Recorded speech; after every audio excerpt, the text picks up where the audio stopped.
first corner is the most pressure you're going to feel across this whole race. Getting it off the line is one of the toughest things you can do as you get 5 lights up.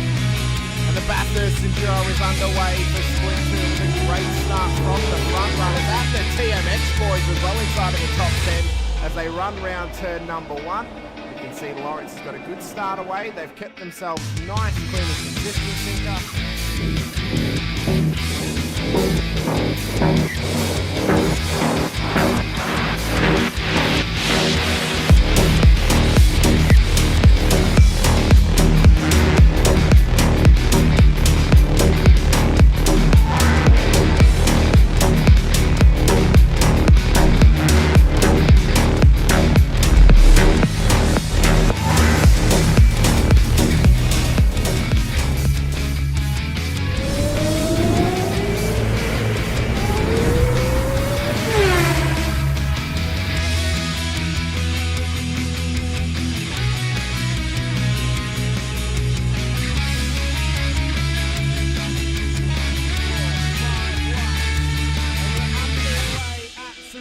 For the final race of the season, it's a scramble towards turn 1 for the front runners and the whole field in behind. Another old leads them through one already. Davison and Felipe wanting to try and keep right on the tail of Doug Allen.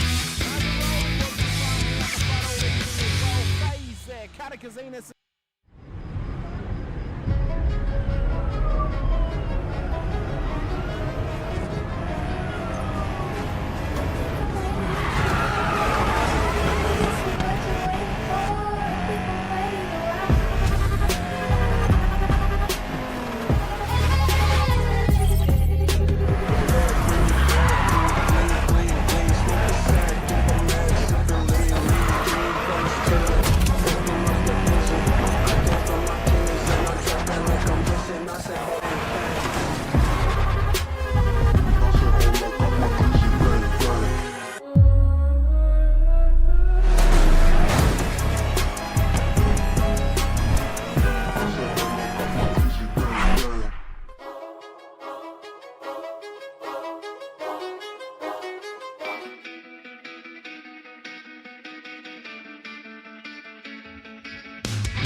Yes, he did. Labouring still going at each other here. 3 minutes down, we've got 17 minutes to go. They're going to go round a lot of times. It's 1 minute 21 lap times here. We're not going to stop. Sean Ratcliffe fighting out as well. Ray Oliver's got Bradley Wall alongside. Looks like Daniel Harding has had some form of incident. We'll pick up on that one in a minute. But Oliver on the inside, got to come back behind him.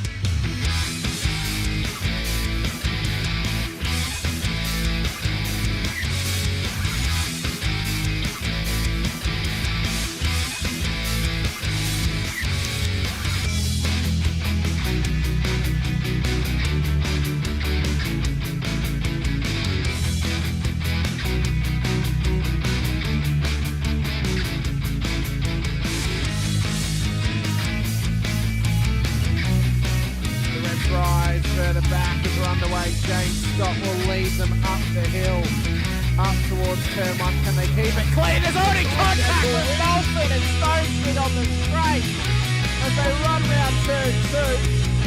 Dodge and Warboy being cautious off the exit of turn 1. What a run off the line, but an atrocity has happened to Troy Stone Street off the start. There's no other way to say Sinka. I think it was him off of the Will Brown and just absolutely Superman punched him straight into the wall on the left hand.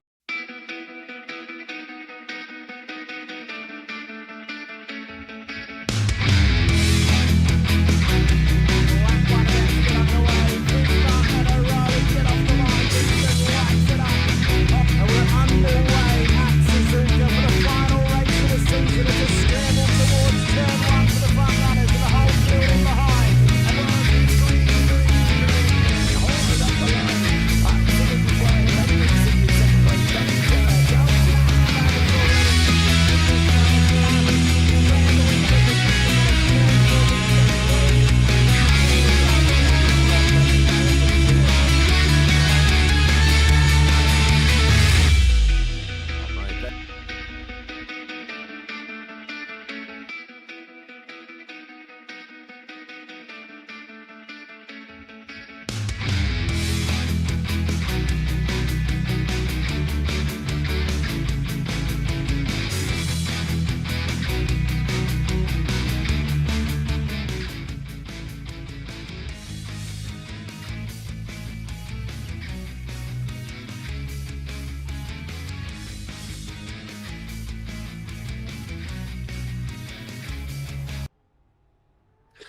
Evening, ladies and gentlemen. Welcome to round 4 of the Warren Brown V8 Supercar Championship. Tonight we are at the fantastic, beautiful, one of my favourite tracks, Brands Hatch. Definitely not a sunny day because it's in the UK, but a very, very tough track indeed. We've already had, I believe it was the Super Formula Lights out here this season as well, but the V8s are out there and tearing it up in a big way. We've got a nice full grid, plenty of fun out there, but let's quickly have a look at the score. The title battles from the AMs, Pro-Ams and Pros. As we hit the lines, the Pros, Mr. James Scott from the Chiefs is leading by 30 points. Into second place, Dylan Gray from Pacific Esports Racing, 30 points behind him. Ryan Mueller, his teammate, and the reigning champion from Series 1 is in third place, 1 point behind him. Jonathan Gallen is a further 17 points from the Pacific East Racing team. In fourth place, Phil Manuel from 266 Sim Racing and newcomer to the series is in fifth place. Jax Nova from JR Racing is in sixth. Blake Urquhart, Pacific Esports, is in seventh. Ryan Nielsen from Banter Alliance in eighth. Craig Schultz from 9-5 Sim Sports is in ninth. And Joel Ustenval from 26 Sim Sports Racing is in 10th place. And Stevie Banks from the Pacific Esports Racing team in 11th. We go across to the Pro-Ams, and the battle is new and hard. We've got Daniel Clutterbuck, the current AM champion, racing for EWT this season. He's got the lead spot up there at 322 points, including a drop round. Brandon Levin from Team SRW Motorsports is in second place, 15 points behind him. James Doyle from the Koala Cartel, a new V8 driver for the Koala Boys, in third place, is further 2 points behind good old Brandon Levin. The top three are only 17 points apart. In the fourth place, we've got Brett Taylor, EWT, in the fourth place. Fifth place, Jacob Trainer from Sim Racing Brotherhood. Sixth place, we've got Jordan Etler from Sideways Esports. Seventh place, Peter Pavlich from Pacific Esports Racing. Eighth place, Peter Sattler from the Angry Birds Racing. And in ninth, Jared Wickman from the Syndicate Racing team. 10th place, Troy Dooley, Performance Sim Racing. 11th place, Josh Nowak, Swift Racing. And 12th place, Ben O'Connell from Syndicate Racing. And 13th, rounded off by Callum Hodgkinson from OPR. All right, in the AMs, we've got the battle going on fast and thick. It is literally 13, 17 points of difference in the top four. Scotty Westons from EWT Racing is in the top spot for the AMs at 252 points. Mitchie Noble from Sim Racing Brotherhood is 3 points behind him. Thomas Sunny Cena, new to the V8s from SLM Motorsports, is a further 1 point behind Mitchie Noble. Jacob McIntyre from the Sim Racing Brotherhood is 13 points behind Thomas Sunny Cena. Then we've got across the line, Chris Tomlin from LCR in fifth place. Craig Healy from EWT in sixth place. Andrew Cameron, Performance Sim Racing, in seventh. Diane Fellman, Performance Sim Racing, is in eighth. Marty Hughes, Pacific Esports Racing, in ninth. Adam Mueller, Pacific Esports Racing, in 10th. Shane Newens from Mueller Racing in 11th. Liam Amos from the Sim Racing Brotherhood in 12th. Stevie Daniels Jr. from LCR Esports in 13th. And Dion Hetherington in 14th place. That rounds off our ladders and rounds off the battles tonight. A few people we've got to be watching out there. Qualifying is about to get started, but welcome to the room. Downstairs pushing the buttons as usual, Mr. Kobe, and beside me, Mr. James Watson. How you doing, buddy? I'm doing all right. This one is going to be quite the interesting race. I'm going to be curious to see how they get through this Branch Hatch circuit. It's personally racing at Brands Hatch, but that's not to say I think this is a bad track akin to my thoughts. One of the best turn ones in all of motorsport. Like, feel like you're throwing yourself down a hill, and that you're not either kind of pinching off the corner too much or just airmailing it into the gravel. But when you get it right, oh my goodness, is it satisfying. It's a really well set up track. So despite me not usually enjoying driving it, this is still a fun track, and I'm curious to see on how everyone's gonna get through it, because this isn't the easiest track to pass on. It's narrow in some parts. There are still some really good overtaking opportunities, you know, into turn 1, down into turn 2, the Druid's hairpins. Those are some fantastic overtaking opportunities. Right here, you can maybe think about a send, but it's not going to be the most simple pass to set up here. So trying to see where everyone is going to get those moves done and keep it on the track. It's going to be difficult at times. And another thing that I've always appreciated about this track, as random as this is going to sound, I always thought it was neat how this track looks like a musical note. Like, look at the track map and tell me that doesn't look like a musical note. It does look like a musical note, and also it looks like a pissed Superman symbol too. So depending on what you had for breakfast and whether it's an edible or not as well. But tonight's going to be. I like it because there's, like you said, there's some really tough spots on this track. Corner 1 is a little bit hidden as you're coming up to it. Like you said, the dive down the inside, down the bottom of the hill, coming up this hill, perfect. You got to get that entrance right. I love the end of the straight, the 2 double right-handers and that left-hander that takes you to the back straight. There's a light touch, a little camber on the inside of it, and if you get it right and get the car sitting into that camber beautifully, it sort of slingshots you out of that corner nicely. So there's a few little nuances about there, but it's going to be a cracker. Yeah, and you bring up an excellent point about that, how the entry to turn 1 is kind of blind, and because of that, it's difficult to really ascertain if you're putting the car where you need to. And again, it's so easy to think, I've got this, I'm going to nail it. Oh, look, there's some gravel. Whoops. Yes, exactly. And that's the thing with some of these corners. Your very last corner coming into the back straight, you've got to get that perfect right so you can get the run out of it.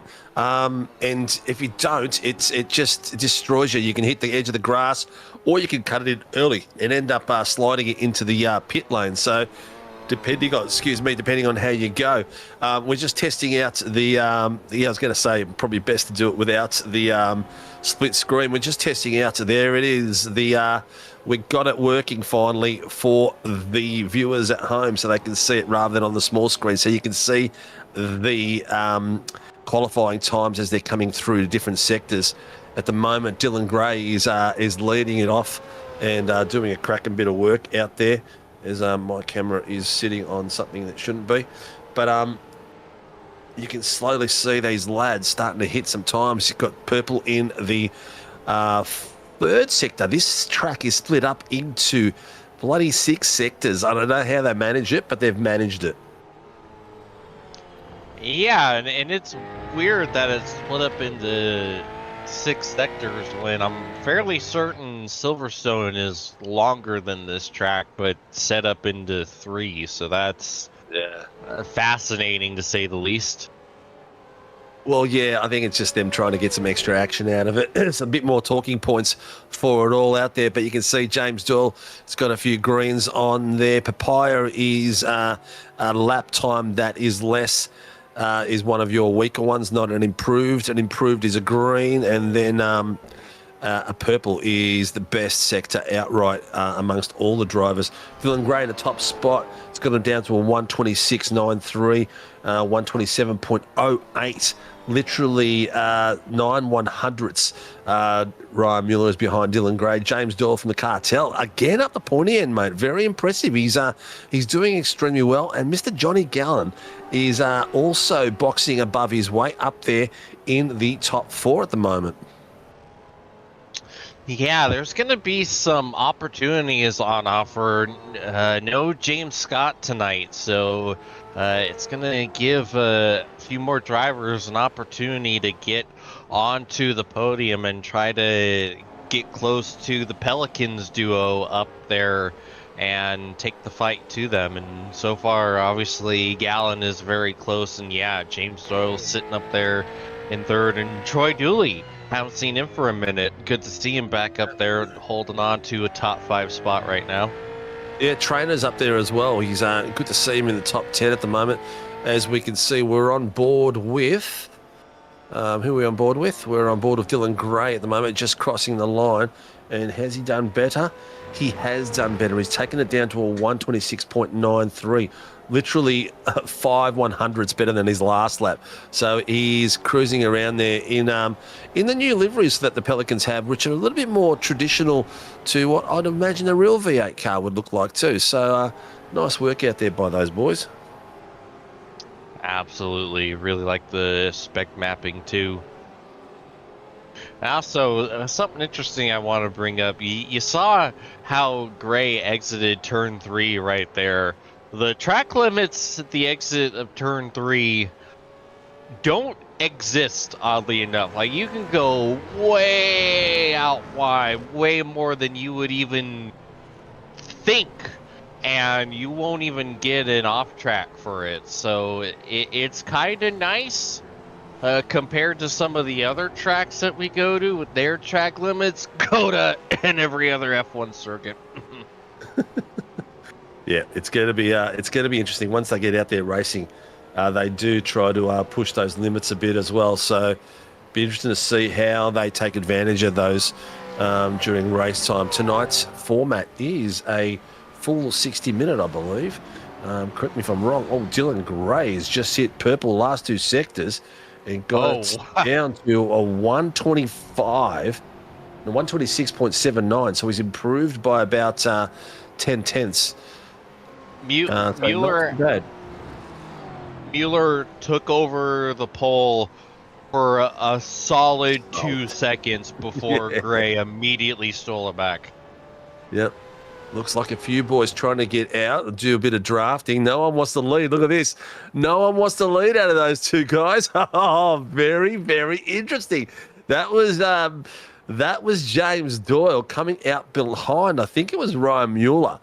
I think Mueller was like, "Nah, man, you're not going to follow me out." Or if it wasn't Mueller, it would have been someone else. But very interesting to see. The toe can be quite strong down the back straight, especially. As you can see, when you see that map, you'll see it. It's called the Pilgrim's drop down the Hawthorne Hill. Derek Minter straight, the Dingley Dell, the Westfield, the Sheena Curve, the Sterlings, the Clearways, Clark Curve, and the Brabham Straight. Holwood Hill, that's the one down the hill. Graham Hill, up the hill. The Graham Hill Bend, the Cooper Straight, and the Surtees Corner, which leads you to the back straight. That's funny. Oh, there you go. Surtees Corner is one of my favourites at the moment. All right. I don't even have a response to some of those corner names, honestly. No. They're quite different out there, they are.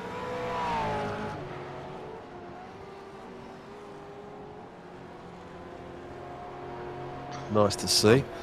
Well, we are into a cracking battle tonight. I think we're going to have some very, very close racing coming through.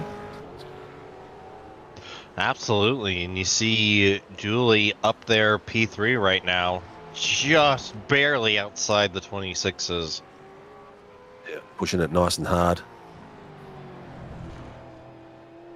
Bit of a green there from Ben O'Connell. Craig Healy's got himself a green as well in the first sectors, both of them.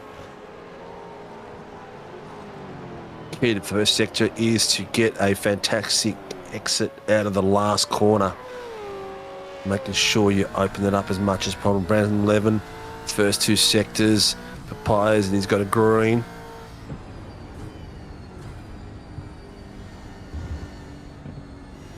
Action's not really that crazy at the moment. We've got, what do we got left? We've got less than 5 minutes left, so they're going to get to complete their lap once the hammer falls, not like usual, and be able to get all the way around. Yeah, not really a whole lot of cars really pushing out quicker lap times. Like you see, there's almost more papaya than a McLaren garage right now. Yeah, it definitely is. Oh, look at Dylan Gray, purple first sector, second, third, and fourth papaya. Fourth Thank you for proving me wrong. Is in the thing. Has he crossed the line and he's come out with a? Oh, he was literally 1/100 slower than his best lap. He did a 1:26.80 compared to a 1:26.79. So the two purple sectors, the front end and the back end of that jaunt around, didn't quite do enough for him.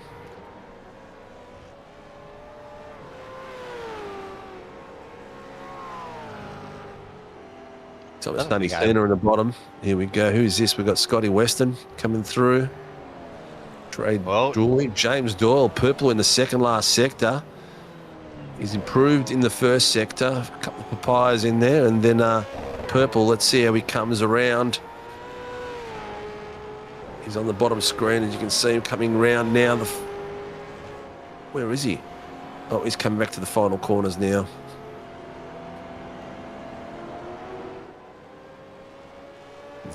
That last sector's huge in this map. He's in the first half of the He track. is. I'm not sure what happened there with Iracing, because that's got him in the last sector. He must have to reset it. Oh, that's a dud lap. All right, 2 minutes 32 to go, and the boys are still going for it strong. Oh, I know what's happened. It's frozen. So I'm like, huh. The last couple corners look awfully similar to turn one. That's interesting.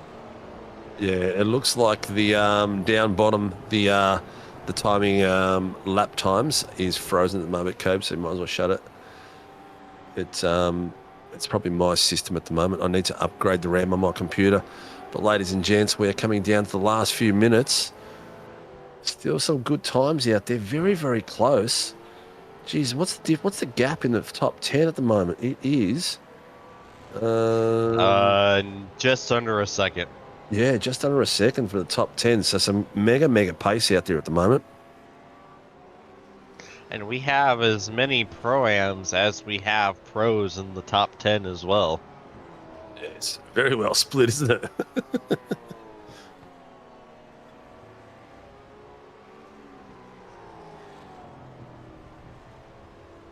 So what we're going to do is we're going to have an absolute cracker, but we're also going to have some big points up for grabs tonight with all the different battles that were going on. We've got the AMs, the Pro-Ams, and the Pros battling it out tonight. And if you're out there watching, please like, subscribe, and hit that notification button. It does help us. If you aren't a subscriber, it's for free. You know, you just push the button and that's it. It doesn't cost you anything. It's a little bit of energy to push it. That's about it. Like, subscribe.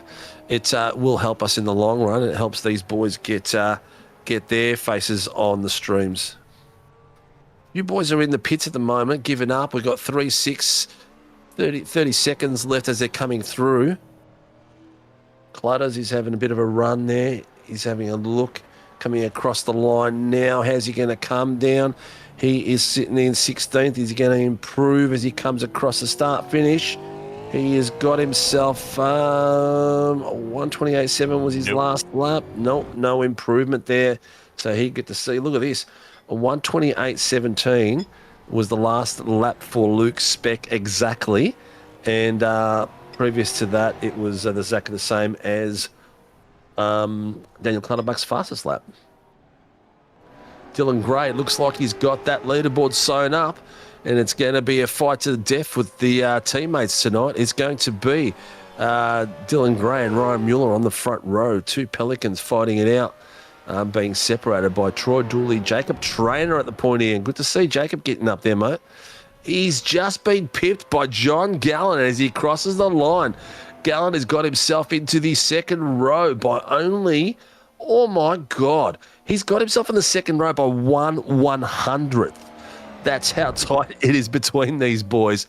Have a look at that. Yeah, It doesn't reflect that on yours, but does on mine. Anyway, Daniel Clutterbuck, it looks like he's going to be able to finish this lap because he started it before the countdown dropped. Where's he going to finish as he comes through? As you can see, the Taz Auto Sports. Oh, he's into the pits. He's into the pits. And also the sunshine's starting to come out too, so the track might be getting a little bit warmer as we go through there. But we shall see how it pans out and gets rocking and rolling for the feature race. Woohoo! Mate, this is going to be good. Any early predictions? Hope the Pelicans don't take each other out, but we've got a nice full grid, and hopefully it will be nice and smooth. Yeah, well, I've said, I don't know how many at this point, you can't really predict anything in the SRW leagues just because of how crazy and incredible these races can be. But I feel like just the way that Brands races at times, this could be a fairly straightforward race. So I predict that we're gonna see one heck of a civil war here between all the Pelican cars for that overall win. But outside of that, yeah, I don't know how much more you can actually predict. You're spot on there, mate. It's gonna be a tough one. There's a lot. The Pelicans are out there in full force as usual, and you can't take that away from them. But we've also got a lot of other really good fast drivers out there as well that might pop up. Like we've got Jacob Trainer at the moment. Dylan Gray and Ryan Mueller are taking the front row at the moment, literally 1/10 between them. In the second row, we've got Troy Dooley and Johnny Gallen from the PER and Performance Sim Racing team. Jacob Trainer from SRBs beside James Doyle from the Koala Cartel. Brandon Levin is side by side with Blake Urquhart from the PER team. In the fifth row, Mitchie Noble is beside Marty Hughes in 9th and 10th place for the AMs. They're the highest AMs at the moment, fighting it out for the silverware. As we get across into the sixth row, Scotty Weston and Craig Healy, teammates beside each other, and their Pro-Am champion from season 1, Mr. Brett Taylor, is in the seventh row beside Luke Speck from the Sideways Esports team. Beside them, we've got Daniel Clutterbuck and Peter Sattler Di Feldman and Daniel Clutterbuck on the 8th row. And the 9th row, we've got Pete Sattler and Andy Cowan from the Performance Sim Racing team. In the 10th row, Thomas Sonny Cena from the SLM Academy is beside Peter Pavlovich from PER. We've got a few more to go through. We've got Andrew Muller. Adam Muller is beside Hayden Colpert, who has just joined tonight. And we've got Ben O'Connell is beside Jared Wickman, who looks like he hasn't completed a session entry. Downstairs tonight, we have got Tyson McAvoy as the race steward. There we go. Jared's just popped into the session now. And Mark Cochran as the race steward. We'll be starting all the way top. They're going beautifully around that corner, and it's going to be an absolute cracker out there. Early predictions is going to be a crazy fight with Dylan Gray and Ryan Mueller all the way through this grid. And I'm going to take the camera to the EWT boys that are battling each other for some minor points. Well, not minor points for them, but minor compared to the pros. I mean, it could very well be some significant points here since they're pretty much all just outside the top 10. Yeah, correct. The clock's ticking. We're gridding soon. Looks like we've got about 10 seconds left, ladies and gentlemen. Welcome to the Warren Brown V8 Supercar Championship. Thank you for joining us, and please hit the like and subscribe button so that you don't miss out on all the action. The boys are going to be battling it out there tonight at Brands Hatch for round 4 of season 2 for 2026. It's going to be a lot of fun. It's going to be very close battles all the way up and down the field. We're just about to go green, ladies and gentlemen. We're about to go Green, green, green as we take off. There's a bit of a spin going in the back there by one of the PER tyres. Did a nice little burnout as they did from 11s. Forrest has got off to a beautiful start, but Troy Dooley is tucked in right beside Ryan Mueller. Straight away coming through. Mueller has got a couple of boys putting Cowie. I think you're right.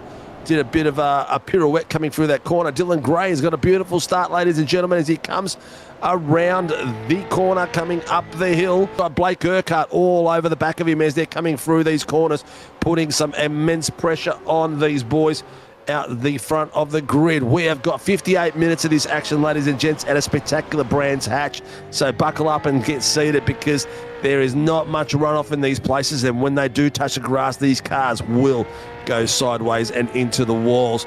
Dylan Gray has got a lot of pressure there by Ryan Mueller. Mueller is hunting him down already. I'm not sure he's going to take too many risks early on, because we are in a 60-minute race at this amazing track. It's going to be easy to see some different lines coming through here. Some guys are going to take it out wide. Some guys taking it right up to the wall as they come down the main straight. But this is my favourite bits here as well. Have a look at that. You've got to be careful. You stay off the sand. You don't want to be dragged into that wall that comes on the far left. If you get your wheels dipped into it, it'll drag you into that wall. Down the bottom here as we're coming down, a lot of boys will touch the AstroTurf on the outside line. It's quite a safe spot coming through, and one of the key places and passing places is right here under brakes as they get closer and get themselves ready to go up this hill. Exit through here is critical. You've got to get it right, get the power down early so you can get yourself a nice run down this straight. Positioning your car and opening it up as wide as possible, touching the outside white line, getting across onto the inside camber. Like, look at that, Ryan Mueller did. Beautifully done. Look how much pace he's picked up through that corner, just coming through. Taking as much width as you can, using all of it too, keeping it nice and tight through there as they're coming through the back few corners, and they're going to come to the really tight right-hander after this. This is my favourite corner on this track. Dip it in hard and tight in that tight corner. It hugs you in and spits you out the other end, keeping it nice and clean all the way through. Ryan Mueller is applying that pressure. He needs these points. He wants these points. That is lap 2 done beautifully by these boys, and it was almost in tandem like Swan Lake. Absolutely. This is shaping up to be a pretty incredible battle between these two. It's definitely a fairly straightforward start, except Adam Mueller ended up in the wall before they even really got off of the grid. Yeah, I don't know what happened there. He, one of the boys in the PR team spun the rear tyres up on the takeoff and lost a fair bit of traction. I think that might have been not Banksy. I think that might have been Blake Urquhart, but I couldn't quite tell from the angle that we were on. The battles at the back of the field are going all the way through. We'll try to show you whatever we can and expose you to as much racing as possible. You can see them at the moment. Levin has got the pressure on at the moment. Urquhart is really putting the thumb screws onto him and getting up as close as possible. The pressure is inch window. The left mirror, the right mirror. Have a look at this. We've got Ryan Mueller taking the inside line there on Dylan Gray, trying to put the pressure on. I keep thinking Dylan is the red car because that's what we're so used to seeing him driving. The blue, it just doesn't sunk in at the moment at all. What? Yes, Dylan is the red car. Yeah. Usually Mueller's, well, last season, few seasons, Ryan was the red car. In the middle of the pack, mate, they're still going hot for trot down there too. Peter Pav is working his way through with his teammates. Look at the... Oh, here comes the send! Oh, Mueller, Gray looking for the crossover! Yeah, is he going to be able to hold him off out there? I don't think he's going to be able to. 2 by 2. They're nice and tight. There's plenty of space given to each other. Now Ryan's got the inside line coming down the hill. He's going to be able to open it up. He has got the nose in front. Dylan Gray is going to be chasing him like crazy now. Up this hill, the pressure is going to be immense. Who's going to get the better exit out of here? Because there's a little bit of overlap there from Gray. Not quite enough to do anything at the moment, but he's got a nice toe coming down the back straights. This is going to be interesting as they come through here. Are they going to be swapping and changing every through corners? Yeah, Mueller went defensive and it cost him a little bit on exit, but not enough for Gray to set the move back up to get in front again. Oh, look at that. He's almost bump drafting him through the corner. Yeah. It's a clash of the Titans. Don't forget, we have got 60 minutes of this, so they've got to be looking after their tyres. They're going to be looking after fuel strategies as well. So being in the second place is not a bad idea, but also not a good idea burning up your tyres, fighting each other as a team. You want to be preserving these tyres for as long as possible. All right, we're not on a hot track, but still, that's the safe way around. Yeah, but where's the fun in that? This is true. Oh, under brakes coming down the hill, the blind corner through there. Both come through nicely. Dylan Gray had to back off just a little bit there so he couldn't get any contact on his team. These boys have got themselves 2.5 seconds off the back of James Doyle at the moment, and he's got hot pursuit by Gallen and Levin and Urquhart. Trainer's up the top 5 as top 7 at the moment, so it's good to see Trainer up at the pointy end like we did see him last season as well. So I'm wondering if that Pelican car that you saw really light up the tires on the start might have been Marty Hughes, because Marty qualified 10th. He's dead last right now, and he has been running there for most of the race. He's gone into the Hayden. Yeah, that's not going to help either. Yeah, that's not the right name. That's Marty Hughes that's gone in the wall, because my SDK decided to, not my SDK, my yeah, whatever it is, jammed up. But yes, that was Marty Hughes into the wall. So that car is looking a bit second-hand. He's going to have to get all the way around and get the pit crew out and fix that little puppy up for him. At the bottom screen, you got Brendan O'Connor with Daniel Clutterbuck there having a bit of a battle through there. He's right behind his teammate Adam Mueller, and I think that's a hardware issue, because look, that thing just hung dead left while turning into the very much right-hand Druid hairpin. It didn't look pretty at all, did it? And oh yeah, that's hardware failure right there. His wheel cut out, because you see he's already got control over it, so it just like cut out for a second. Unfortunately, that second was at the worst possible time. Contact down the bottom screen as well. Clutterbuck, Ben O'Connor, and Hayden Cupid there. A little bit of extra rubbing and loving there. Cowie's going around. Oh, what a save by Cowie. My goodness, he was full on drifting that. Yeah. Needs to look after that car, man. Come on, Cowie. You got to be able to complete the race. Cowie's been known to go through and do some mega fuel saving and try to make it through as one night. Cowie's just called that in. Look at all the mud coming off his car. Oh. Yeah, one of the syndicate cars way off in front. Yeah. That was a big run off. Who was that? Was that Hayden? Hayden Cupid. I think it was Hayden Cupid, yeah. I think that might have been Wickman.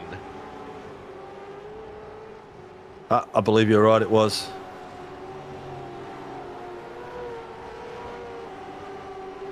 A little bit of battles up the top end, still going. Oh, Levin big sideways. Levin having to make a huge save exit to turn 1 while all that was going on. That lost him a couple spots. We've got a few SRW boys coming back to the grid as well, so it'd be good. Brad Anderson's going to be jumping back into the V8s next week as well. He couldn't make it tonight because he's doing overtime. They've kept him back at work.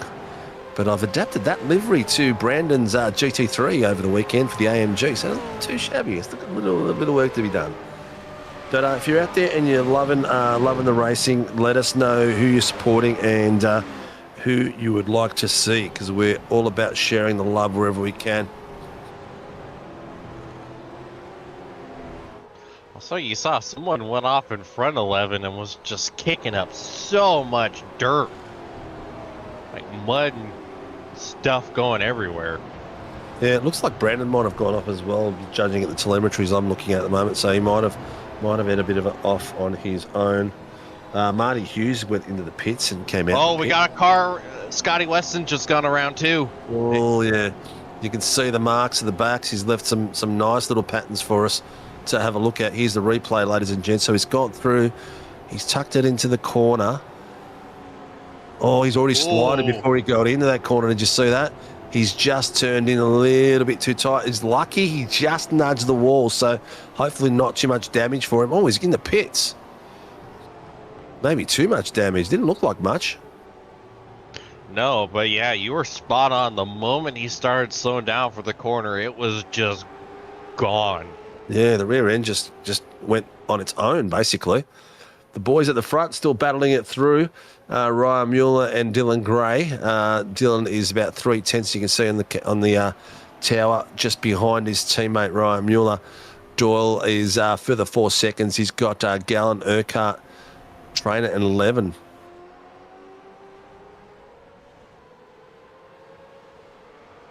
Oh, Marty Hughes, yeah. I believe we just saw him on the second screen parked up. Yeah, it looks like one of the boys has got a hardware issue, and I think it might be Marty Hughes. He's got his wheel dropping out on him, so he is calling it quits for tonight before he ends up inside another car and damaging him for it. But these two Pelicans at the pointy end, man, they're going for it hell for leather. They're opening up a nice gap there. The question is, how's the fuel strat going to be? Is there going to be a safety car that puts a spanner in the works for these boys as well? So it could be very interesting to see. Yeah, I gotta say, I'm super bummed for Marty Hughes. So that was a phenomenal qualifying effort, and he had the opportunity for some massive points there, but his equipment just absolutely failing him. That is gut-wrenching. Yeah, 100%. Totally agree with you. We've got Hayden Coppett, Thomas Sonny Cena, and Daniel Clutterbuck fighting for positions here at the moment. It's good to see them out and about. What you can see at the moment is Di Feldman being chased down by Thomas Sonny Cena with the red roof, and the wiggly tail behind him is Hayden Coppett, whose rear end of his car starting to slide around everywhere.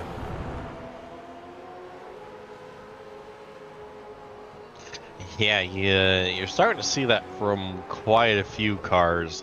The rear tires are definitely not happy with all these high-speed corners. Definitely. And it'll just get worse. We'll have a quick look at the track temp if we can, Cobes, just to see where it's at. We know it's in the UK, so it's not going to be super hot or anything. But you just never know. Could be something critical. Track temp is only 23 degrees. Ambient air temp is 19, so it's not going to be super crazy out there. 3.89 southwest, 21 kilometre wind, mostly cloudy. So we're just going to look for a steady race. That temperature's probably going to suit these cars really well and keep them humming at a really good pace. I don't think it's going to put a lot of stress on the tyres at this point. No, and thankfully not, because like I said, you're already having a lot of issues with rear grip right now. And it's interesting because you wouldn't necessarily think the Brands Hatch would be all that tough on tires, especially compared to some of the other tracks on the calendar, but you're carrying a lot more speed through these corners than you would think. Like, these are not too difficult of corners when you look at them. A lot of kind of 90-degree corners, but the cornering speed is so high for these things, and you're having to keep so much throttle into it that it's just kind of naturally sliding out, especially on entry. Oh, and as I say that, Di Feldman having a half spin here. Yep. So all the strain at the moment on this track goes in the front left. Front left gets a big hammering on this. All the fast corners are on the front left. You can see it coming through here. The track dips, front left. On the ripple strips, front left. On the dirt, front left.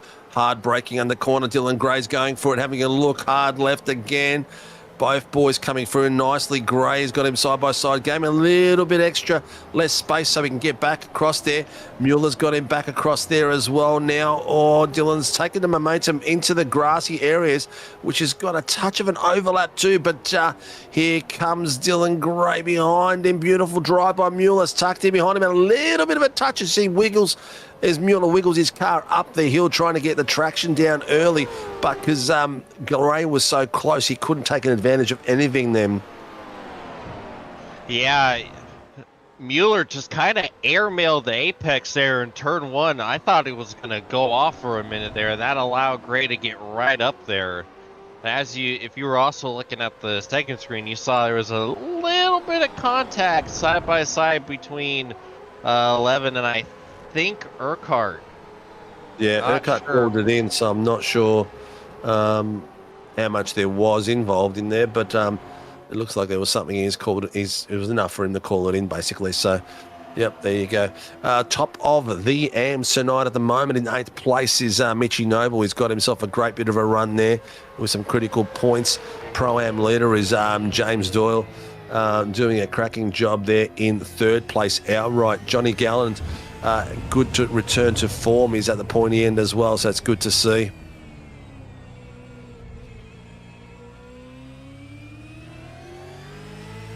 Gray continue to hound the rear of Mueller. Oh, look how close they come. You can't go too far further than what they've gone, because there's a dirty grass just on the edge of that thing. So you've got to be careful as you exit that part of the AstroTurf. But very close up behind Ryan Mueller. Dylan Gray 3 to 4 tenths behind him all the way through here, with 43 minutes left to go. We'll probably start seeing pit stops around about 20 to go, somewhere around there, 25 to go or something like that. 35 minutes to 30 minutes into the race, I reckon. Be great to see the boys, when they set these new series up, that they apply a bit of pressure and make these boys think about fuel saving and tyre strategies.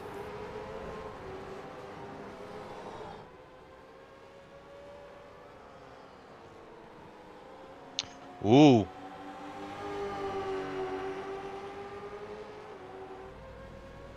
Car number 9. Yeah, Cupid.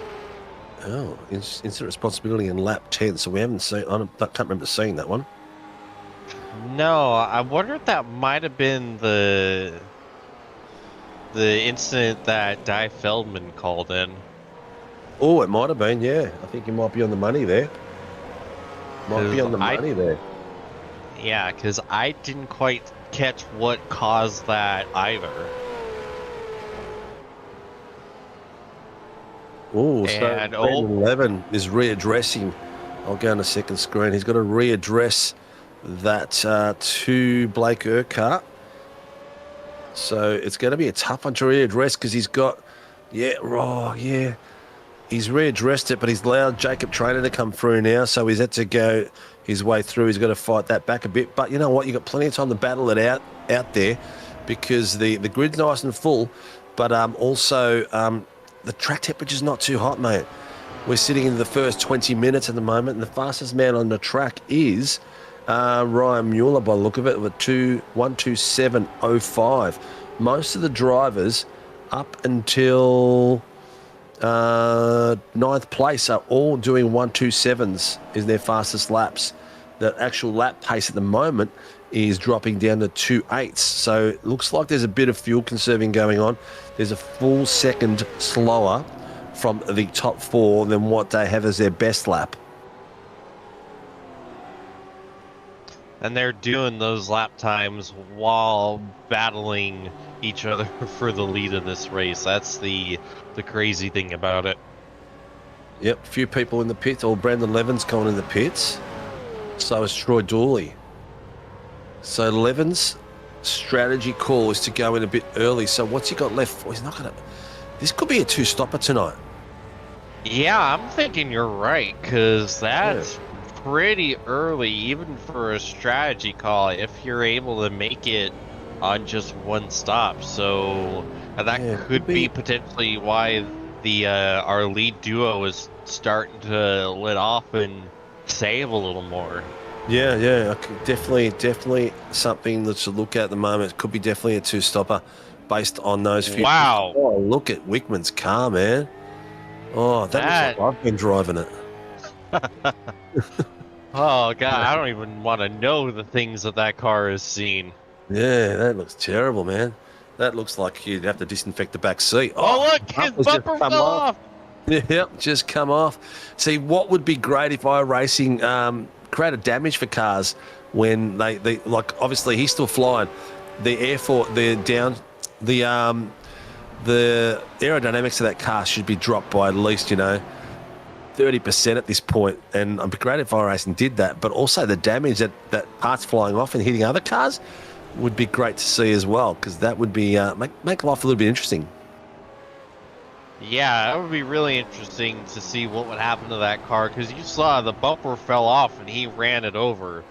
So he'd basically just be... as well now. Yeah, one of our Pro-Am contenders in the points.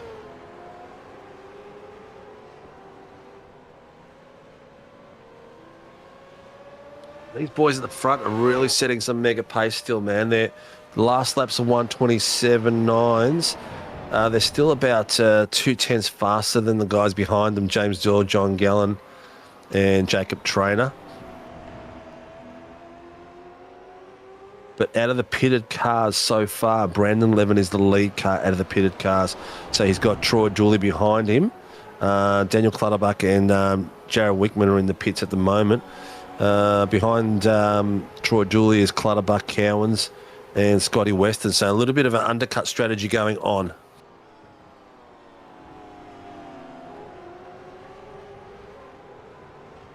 And of course, that's provided the fuel strat works out in their favor, which Dylan again... Gray's in. Dylan Gray's gone in. His teammate has stayed out.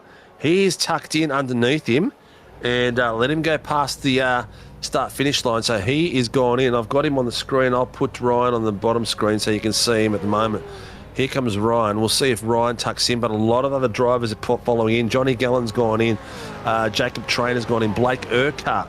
Let's have a look where Brandon Levin comes out as he once Mueller has crossed that line. Let's see where Levin comes out past these boys. Is he going to get in front of Dylan Gray and Johnny Gallen and Jacob Trainer? Here he is on the bottom screen at the moment. Where is he? He's coming down the back end. And these boys are in the pits. There's Levin. He's just crossed the start-finish line. He's got out in front of them. No, Well, he's come out behind Johnny Gallen, but he's got in front of Jacob Trainer, Dooley, and Urquhart. So he's jumped the three of them. The three of the boys that he had to give way to early on, the early pit has got him ahead of them. So early on, if you remember, he had to readdress to Blake Urquhart, and he had to drop behind Jacob Trainer as well. So he's picked up Dooley through that as well. But Johnny Gallen and Dylan Gray are just ahead of him, 1, 2, and 3.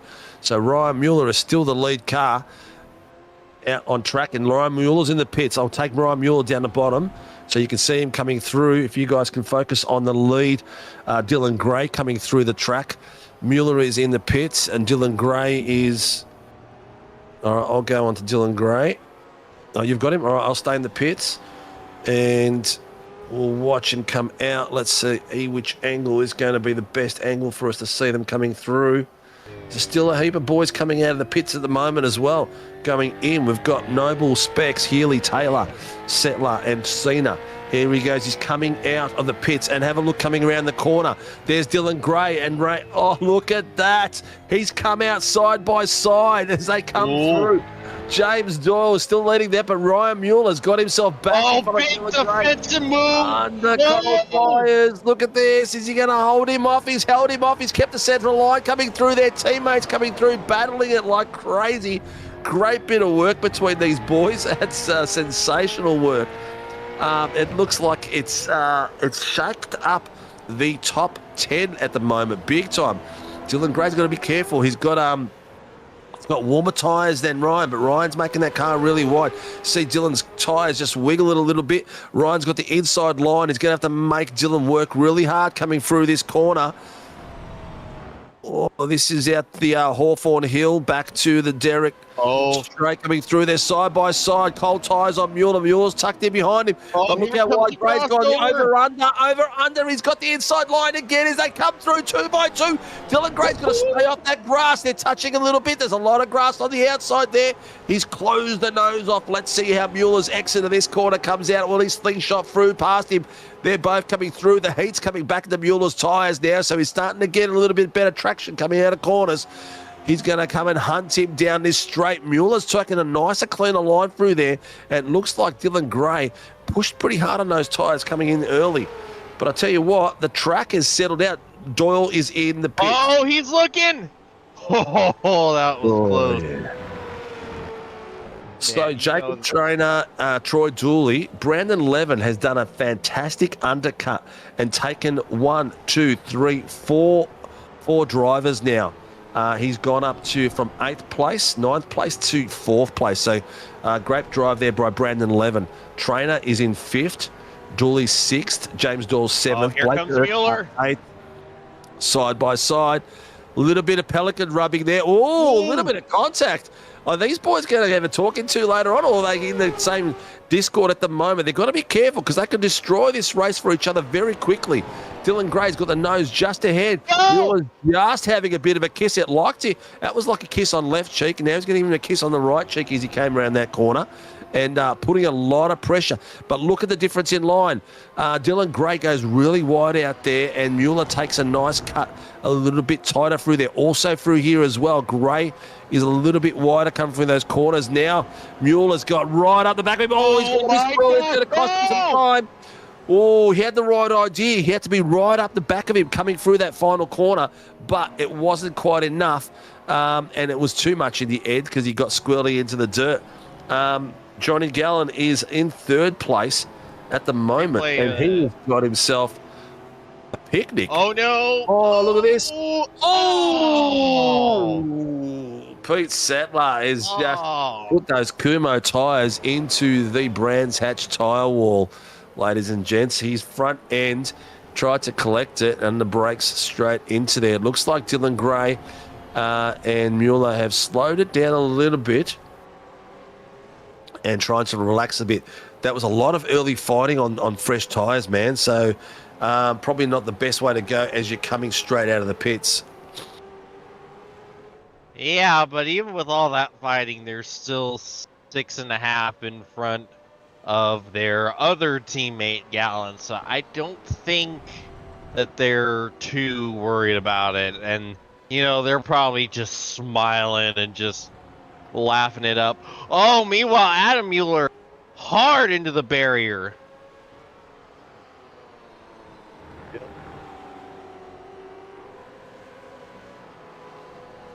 But yeah, you know they're. Troy Dooley's catching James Doyle from the Koala Cartel's catching Troy Dooley at the moment. So he's on the back straight, right up behind him at the moment. You can see him on camera as we go through. The other really close battle is Pavlovich on Cowan. And Dylan Gray is being swamped, as you can see him right now. You can see at Ryan Mueller.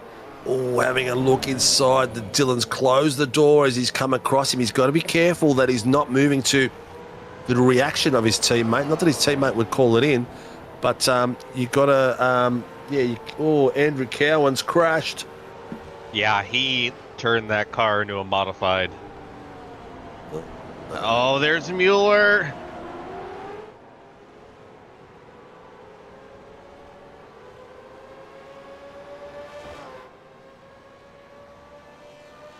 Yeah, you know they're having it. Cowie's going for the gangster look on his car. Yeah, going gangster. Brings you up to the, here it is, ladies and gents. Under brakes through there. He's touched the grass and just enough to come through. And Bushka, nose off, and he's kept it. He's kept it off the track, which is good because the other cars were coming through. But there he is, leaving his front bumper bars behind, as he's driving now a modified gangster version of his V8 supercar. Scotty Weston on Peter Pav on the bottom screen. Side by side, they come through. Scotty Weston's taken that nicely through there. Well, that's Di Feldman in front of him. Yeah, that changed very, very quickly.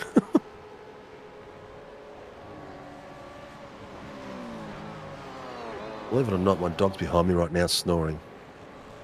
All right, Craig Healy is having a drive now beside Brett Taylor. They're going through at the moment and having a little bit of fun.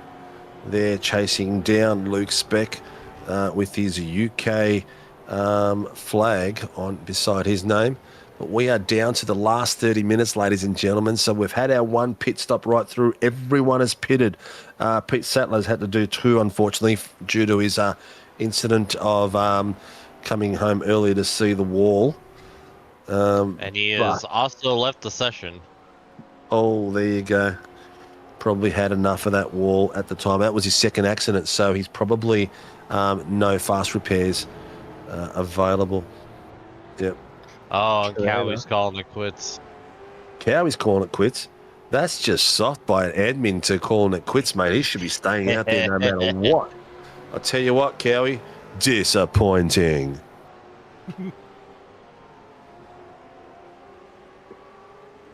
So our lead Pro-Am at the moment is Brandon Levin. He's got Jacob Trainer hunting him down at the moment, going for it. Our lead Am at the moment is Mitchie Noble. He's up. What's it say? Stint 4, stint 6. How many laps they've been on this stint? On the two tires. Yes, that's right. Yeah. So you can Scotty see Weston. James Doyle is one of the latest to pit. Yeah, And be interesting to see what he can do with those fresher tires, because staying out as long as he did, he lost a lot of time. Last time I looked, he was about a couple seconds behind Levin. And I think Levin might be on the back of John Gallen right now. Yeah, he's down to 2/10 at the moment. He's even less at the moment. He is sniffing that podium step again. It'll be 2 weeks in a row if he gets it done there. But Gallen is putting on a fantastic battle. I do love the purple of Jacob Trainer's car. He's a further 2 seconds behind Brandon Levin. And the Koala Cartel is catching him slowly. You can just see him in the bottom screen as these top boys are going for it. This track has really opened up the gaps between cars, hasn't it? I really thought it'd be a lot closer battles. No, I didn't think it would be, just because this isn't the biggest circuit and the straights aren't that long, so the draft isn't going to play too much of a factor. And plus, there's a good amount of difficult corners here that can just kind of cost you a tenth here or there. You know, if you can stick with someone, the corners are easy to deal with. But the more you go and the more the mistakes kind of pile up, you see all the gaps really start to just stretch and stretch. Harry Dodds loves seeing the blue oval up front. Harry Yes, Dodds, sir. where have you been, stranger? Harry Dodds used to race a lot of VA Supercars with us. I think he's playing footy on nights like tonight, which is unfortunate, because Harry was very consistent up the pointy end when racing at SAW. The EWT boys are fighting it out in the bottom screen for each other. The Pelicans at the top end fighting it out with each other. Jacob Trainer is now trying to chase down, Koala Cartels. James Doyle is chasing down Jacob Trainer at the moment. Dylan Gray is in the pits for his second stop with 25 minutes left. So I don't. Yeah, that's not a scheduled stop. You saw he lit the magic smoke out. That is a money shift. Do you reckon he's blown the engine? He sure did.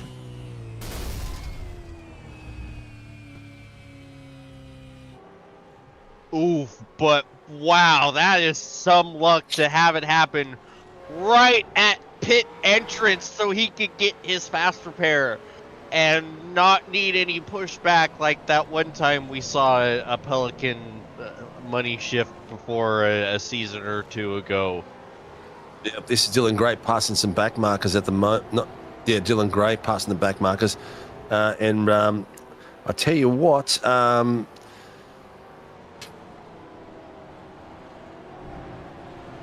is it Ryan Mueller who blew the engine? No, Gray. Gray, Dylan Gray. Why is my system playing up? Jesus Christ! Let me do a normal stream without headaches from SDK. Hell's sake! Dylan Gray. Would it really be an SRW broadcast if we didn't have that at least once? Oh, from me? Yeah, I know. I've got to get this thing upgraded so that we don't have these issues. But Ryan Mueller, I'm glad it wasn't Mueller that blew the engine because he's had nothing but bad luck. His internet left last week when he was leading that race, so I'm glad it didn't punish him there. But Dylan Gray is now come out in 9th place, so he's got a bit of work to do. And there's 23 minutes left in this race, so we'll probably get another... I'd say about another 5 minutes to 6 minutes, and then we'll start seeing some more pit stops coming through as well. Yeah, that's the unfortunate part about that for Gray is that, yeah, he didn't really lose any time having to come in and get his fast repair, but he might have to make another stop for fuel with what we saw from everyone fuel mileage-wise in the first stint.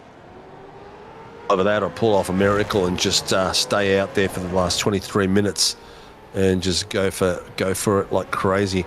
But we've got Luke Speck out there having a bit of a run, and he's got Dylan Gray behind him at the moment running through there. Here comes Daniel Clutterbuck at replay. We've got him. Oh, he's missed. Oh, no, Clutters. Oh, Clutters has just cluttered that wall nicely. Darn it, Steve, I was about to say the same thing. And did you see all the marks he left in my sand? You know how long it took me to get all that feng shui right? Oh, man. But 101 to race control. Yeah, is he, I wonder if he's... Oh, he's going to try to limp it back. He's got a meatball flag, so he's going to try to get back because it's going to cost him too much time to tow from where he is. 009 blinking as well, so there's a few little issues there.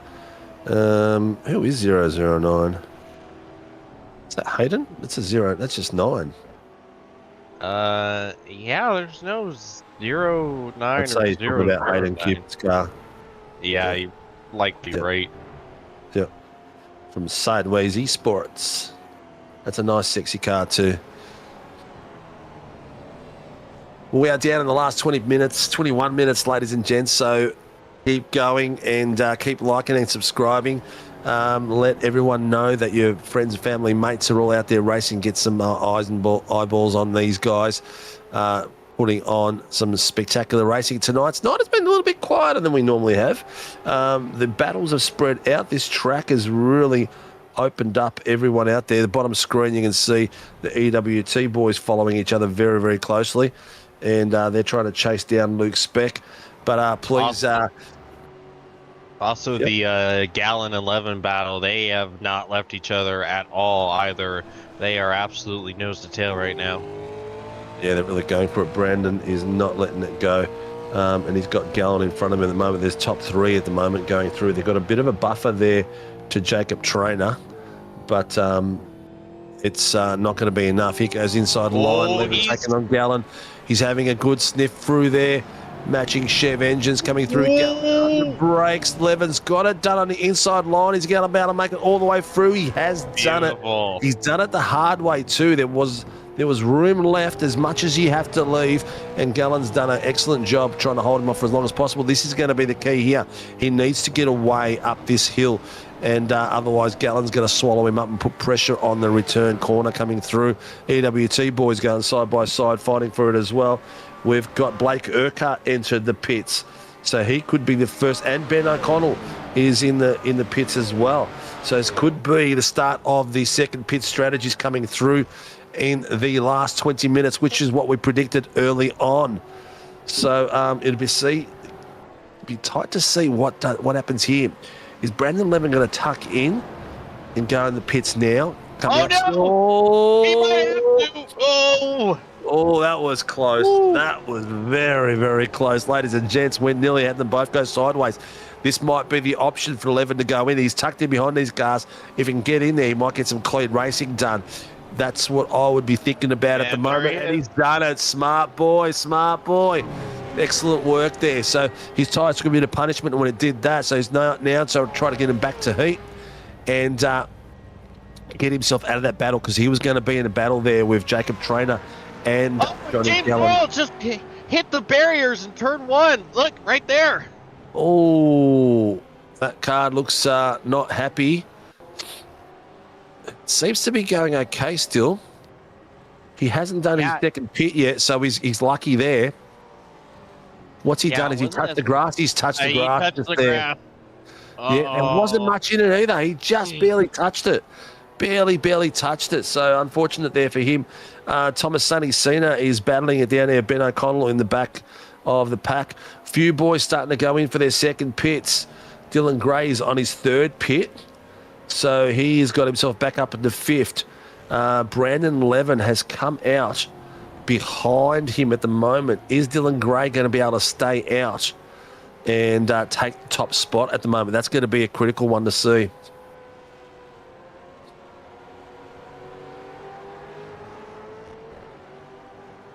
Start to see a few more people dropping in at the moment. So is Dylan Gray's third pit, was that for strategy or was that for repairs? I think it was for strategy. Here comes Johnny Gallen. That's right, yeah, the meatball. Here comes Johnny Gallen. I'm going to take the bottom one to... I'll take Johnny Gallen in the pits with Jacob Traynor. You've got Brandon Levin on screen at the moment, because you'll see where they come out. They're battling for the minor spots at the moment. They're battling for third, fourth and fifth. Second, third, fourth and fifth. And so these boys are in the pits at the moment. Where are they going to come out? Brandon Levin is currently in 8th place, coming around the final corner. These boys are coming out as well now. You'll just be able to see Levin coming out on the bottom screen across them. Is he got it done? Oh, he's just got it done. Levin's got the outside line on Johnny Gallen. Whoa. He's got the eyes overrun. Beautifully done there. What a timing run that was. Gallen and Traynor with cold tyres now. This is where Levin needs to work hard and pedal this car all the way around and gap these boys a little bit while their tyres are cold. But what a strategy call to come in after that little slide, got a little bit of dirt on his tyres and pulled it in. Beautifully done. Great bit of work there by Levin and Johnny Gallen. And Jacob Traynor got a lot of work to do now behind him while they wait for their tyres to get up to temp. This is where Levin needs to be smart and pull away a little bit. Oh, well, that was close running, wasn't it? Luke Speck, Mitch Noble, James Doyle, also got a pit. Right, the race leader, Ryan Mueller, I'll go to that at the moment, is in the pits, ladies and gents. So this is where the final strategy goes. We are down to the last 16 and a half minutes. The pack behind them are coming through at the moment, through the back end. There's Brandon Levin, as you can see him. I'll try to get a better angle so you can see from the bottom screen where they're at. There they are. Is he coming out? He's coming out now, ladies and gents. And where are these boys? These boys are nowhere to be seen at the moment. They are coming around the final corner now. So he has got himself a nice little buffer there. But that means now the lead car at the moment will be Ryan Mueller. Second will be Brandon Levin, if he can maintain this position. And look at the battle right behind him. Traynor is all over the back of Gallen. This will help Brandon as well, because the fight between these boys will slow them down and take them out of position a little bit. Could potentially have more pro-ams on the podium than pros. This could be very, very true. Well, Luke Speck is going to have to get another pit stop in there unless he can try to bring it home with one stop, which is highly unlikely. Few boys, where have we got? We've got the Di Feldman leading the AMs tonight. She's got it over Mitchie Noble, but are they on the same fuel strap? Oh, Di Feldman's only pitted once. And she's got it all the way till now with one pit. So that's a cracking bit of work by Di. She's going to have to pit soon. But Mitchie Noble pitted at lap 29. And where are we at right now? Lap 29. So he's just gone through the pits now. So Feldman's going to probably end up losing that spot due to having to do another pit. But what a cracking bit of work. Mitchie Noble will be the lead AM after that. Source themselves out. Come on, Jacob, get a bit closer, mate. You got to fight it up a bit. See if you can get your ex-teammate a bit of space.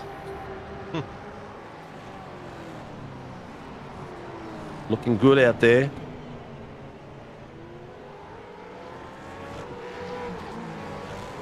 There's Mitchie Noble. Di Feldman's gone in the pits, like we predicted she would. To do her second pit run. Dylan Gray, it's got 4 pit stops. Is that right? Is that what yours says? Yeah, that surely can't be right. It should only be 3. The first stop, the money shift stop, and now this final stop. Yep. And we're viewing it on screen, ladies and gents. We've got 13 minutes to go, and Jacob Trainer is putting the pressure on Johnny Gallen. He is all over the back of him at the moment. Trainer from the Sim Racing Brotherhood up against Pacific Esports Racing driver. Johnny Gallen's shown some incredible form coming into Season 2. At the base end of Season 1, we saw him improving dramatically. Looks like just in front there, Brandon Levin has got Luke Speck in front of him. Speck has got to go to the pit still. He hasn't done his second pit at the moment. And there he goes. And there he goes. He slowed down Brandon a fair bit through there too. So Brandon's lost a bit of pace through there. And I'm pretty sure that I saw on Jacob Trainer's helmet a Star Wars Rebel logo. Oh my God. I thought he was going to go then. He's just hung on to that. His side slip. Oh, mate, that was very, very close. He was gritting his teeth for that one for sure. Let's have a look at his helmet one more time, mate. Track. I reckon he has got the Star Wars Rebel logo on his helmet. You are correct, and he used the Force to stay on track after that. He did use the Force to stay on the track because that logo is on the side of my little boy's bed because I did him a starship. He's got a X-wing with no X's, just one wing on each side that I've made for him, and I've done that logo. Yep, there it is there. Nice work, Sunshine. Oh, he's got it done so he's like a stormtrooper. Great work, son. One nerd to another. And we got to see him put a bit of opposite lock in it while we were ogling the helmet as well. That was a thing. Yeah, great bit of work. I hope his form continues because he's been driving. He was really driving well at the end of last season. So to see him back the pointy end will be pretty hot.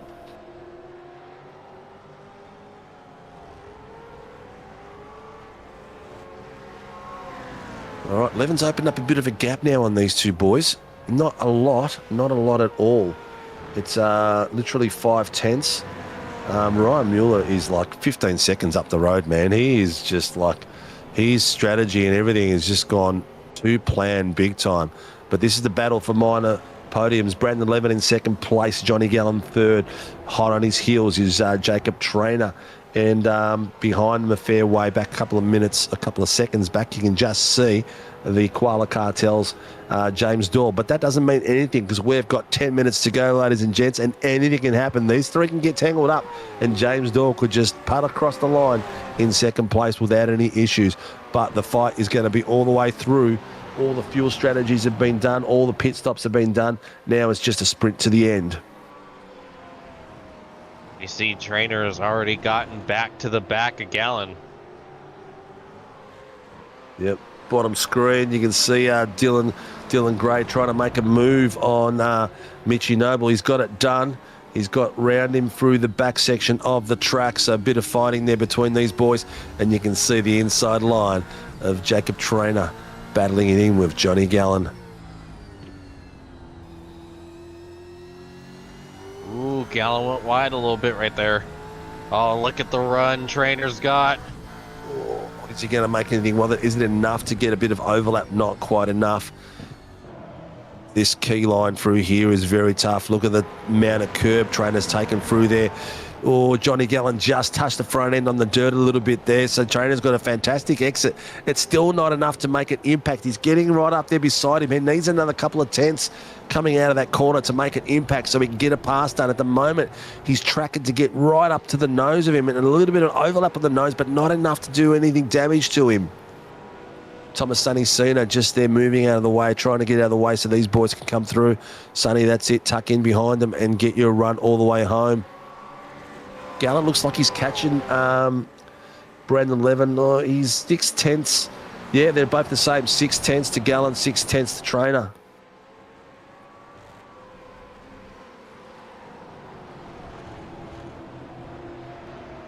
Yeah, I think where he caught Cena really cost Trainer a little bit of speed right there, because you can see that gap is about near tripled. And it's unfortunate because you saw Cena do everything he could to give way, but sometimes you still just cause a little bit of hang up. Yeah, 100%. 100%. Well, the battle's still going hot with these boys, though. Craig Healy and Brett Taylor, two teammates fighting it out on the bottom screen for some critical points. But at the moment, ladies and gents, the lead pro-am is Brandon Levin. The lead pro is Ryan Mueller. The lead am is Mitchy Noble at the moment. So we'll only have 4 in the room tonight, which is going to make quick business for us. But here comes Mitchy Noble chasing down. I'll take it to Ryan Mueller at the front because he's probably getting lonely out there, and maybe we can whisper to him while he's racing away. Ladies and gents, he is up there with 17 seconds. His pit strat was perfect. And his teammate, Dylan Gray, downshifted earlier on and blew the knuckles out of his engine just as he was coming around the final corner. He was lucky enough to be able to dive it into pit lane and rescue the car. But that means he's rescued some points. He's worked his way up to 6th place, but he's got a 7-second deficit to Blake Urquhart, his teammate, in 7th place. Oh, Trainer went a little wide. He did. He did. I saw that too. I was thinking, my God, how far did he go? Thankfully not full on off, but that's got him just about out of draft range. Well, Ryan Mueller is like 2 corners ahead at the moment.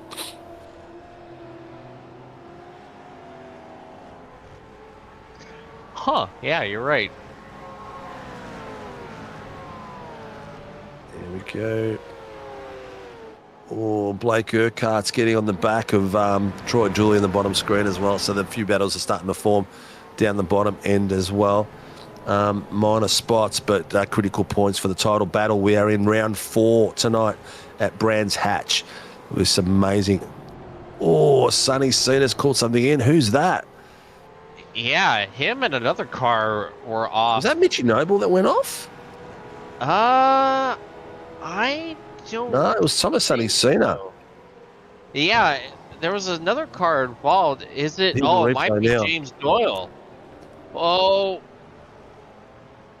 So he's gone out wide. Oh, so Sonny Cena's not lost control, but he's had to really scrub the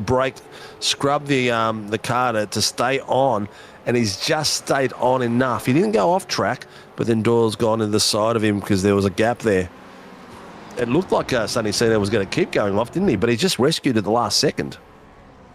Yeah, and I think that's exactly what was going through Doyle's mind too. I think he was expecting him to be off the track, and when he was just barely able to hold it on the runoff, well, you're not gonna be able to anticipate that. It's humanly impossible. So I don't know what you would rule on that if you're race control. Yeah, it's a tough one. It's not an easy one, that's for sure. But you know, we'll see. And that has that's why I'm not kneecapped the yeah, honestly. And that has kneecapped James Doyle's race. He's fallen down to P13 because of that. Yeah, 100%. Craig Healy's sorry. Is it Brett Taylor? No, Craig Healy's caught Luke Speck coming through. No, why is this thing going opposite around? Brett Taylor's chasing Craig Healy at the moment. This is really weird. Yeah, EWT battle right there. Yeah, great bit of work between those boys. Daniel Clutterbuck is chasing down Hayden Cupid at the moment. So you can see them going for it, coming through the back section. Oh, both cams at the same time. And then we've got James Doyle back in the pits to fix up his car, which is probably not looking all that special at the moment. But, yeah, I'll tell you what, we're thinking about the same things all the time, Cobes. I'm going to the bottom one. I've taken it back to the EWT boys. Scotty Weston is having a look at Brendan O'Connell at the moment. He is following him through as well for some critical points. He needs to get those points up there so he doesn't let Mitchie get away. But we're down in the last 4 minutes, ladies and gents, and we're going to finish this off very soon. The tyres haven't fallen off the cliff at all. There's not enough heat out there. Oh, Gallant just kissing the dirt out there at the moment. Is that... Who's that? Yeah, that was on the side. I think that was James Doyle who was. He was trying to get out of the way. These boys are coming out. Yes, yep. Came out of the pits. Yeah. Oh, side by side down the bottom screen. Scotty Weston, Ben O'Connell coming through.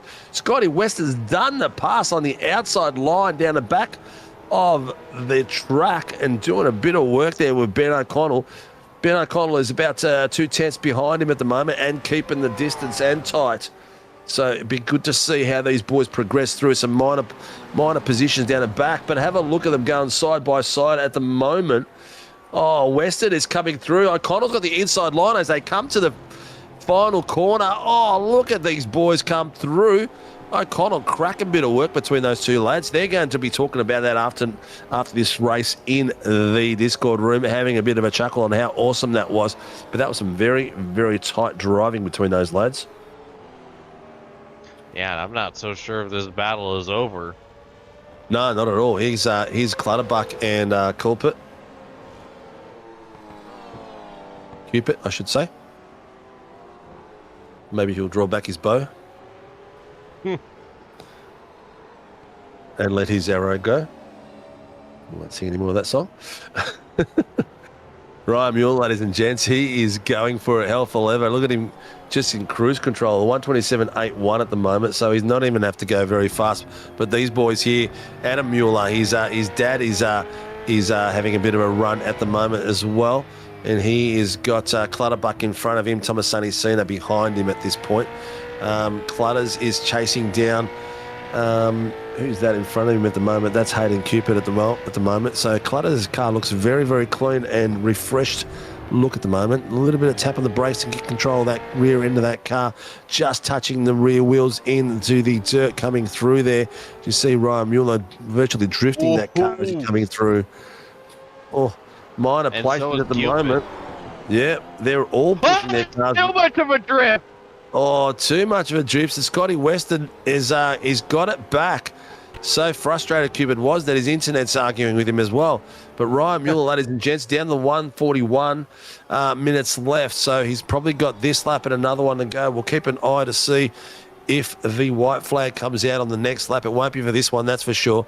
But Clutterbuck, have a look how much he's pulled away in that last corner. Crack a bit of work there. Brandon Levin has gapped it out as well on the bottom screen. He's got a nice bit of space between himself and Brandon and Johnny Gallen.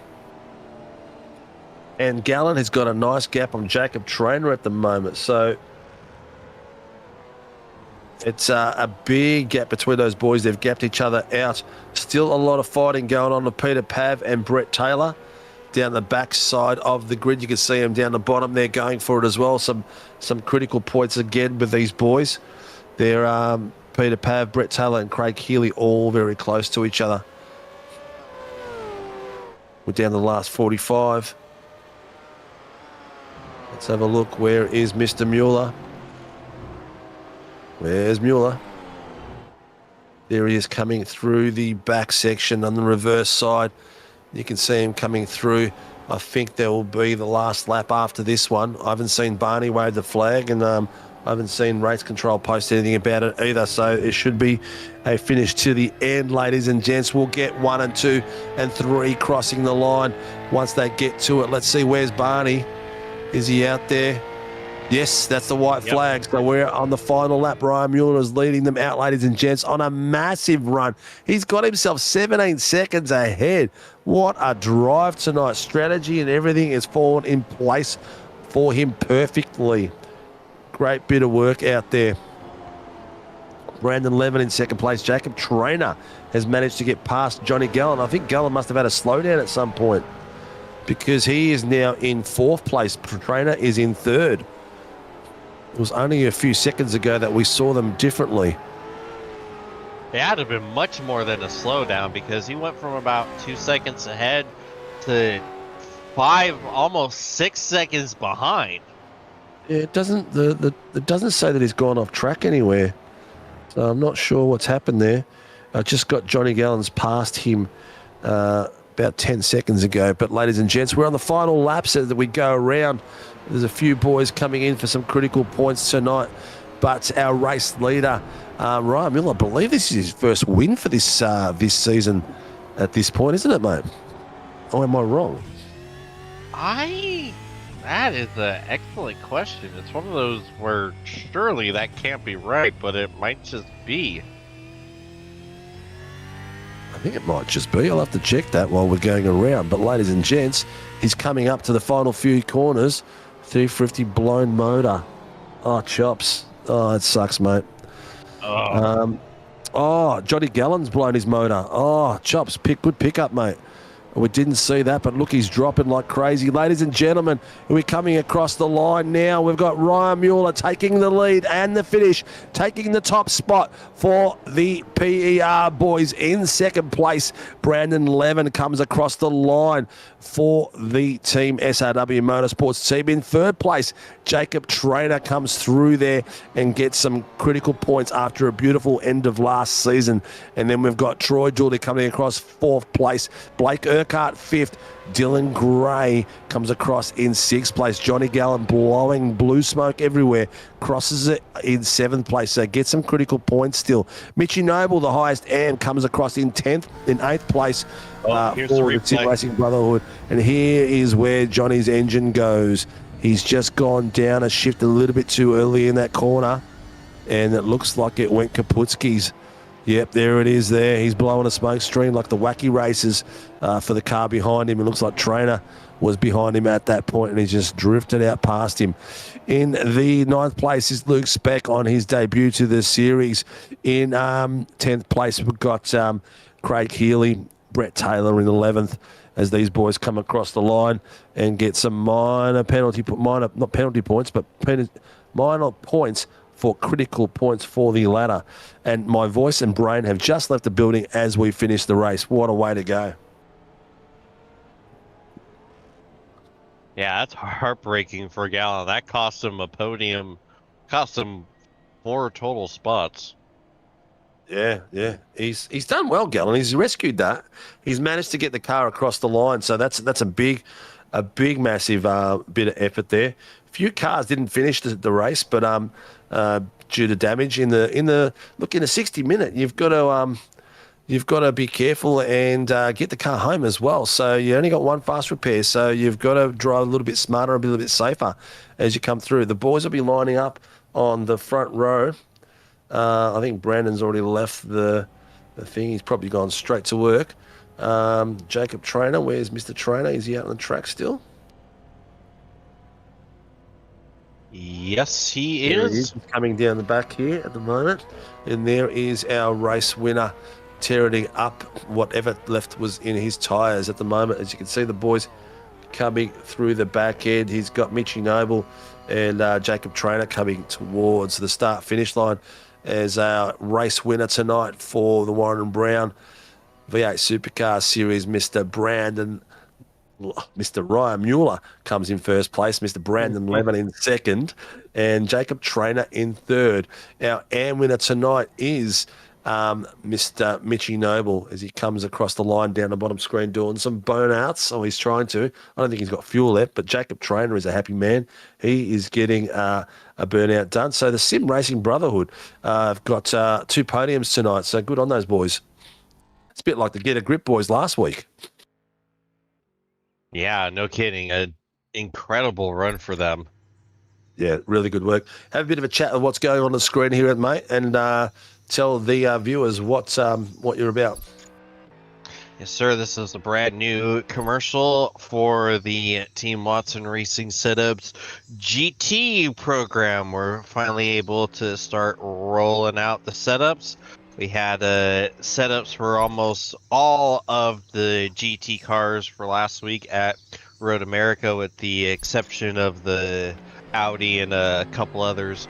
This week already have a few out for Nürburgring combined, including the Aston, the Mustang, and the Mercedes. So yeah, it's really excited to be able to put these out again, and hopefully this is the start of something real nice. And someone in this production booth is the one who also put together this commercial as well. Spoiler, it's not me. Mr. Kobe down the stairs pushing the buttons. Did some cracking work there for you, mate. All right, let's give a look. Who we got in there? The AM winner tonight, ladies and gents. We've been bit of a chin wag to him in the last few weeks, so let's bring him in. Little Misty Noble from the Sim Racing Brotherhood takes out the AMs tonight, and what a track that was for it. Mitchy Noble, how you doing, buddy? How did you think of the track? Oh, I love Brands Hatch. It's such an awesome track. It's a lot of fun. Or should I start calling you Mario? Mario? Yeah, your helmet. Oh, yeah. Yeah, you mean you see the rest of the outfit? I'm in me knickers. Lucky we didn't see that, mate. Oh, look, there he is. Mario! Anyway, my boy would love that, mate. How was it out there, mate? It's one of my favourite tracks. I reckon it's an absolute ripper out there. Did you like it in the V8? I loved it in the V8. The setup we had tonight, shout out Mr. Traynor. Beautiful. Awesome car to drive. It was real stable under braking, real easy to get on the throttle, and it had good turn in. It was just good to drive. It was a good track and a good car.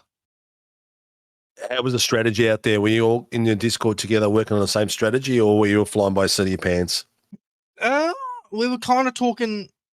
We were talking together about, when we're going to pit. I ran it a lap longer for the first stop than he did, and we kind of just replicated that for the second one. Excellent work, mate. Excellent work. Well, it looks like a good finish again, mate. You're sort of starting to make a bit of a habit about this, and I'm feeling a bit uncomfortable about it, Mitch, now that you're not racing for my team. Sorry about it. It's all good, brother. It's all good. Loving that you're having fun out there, mate, and loving the fact that you're keeping it clean, mate, even though you are a couple of penalty points away from another holiday by the look of it too.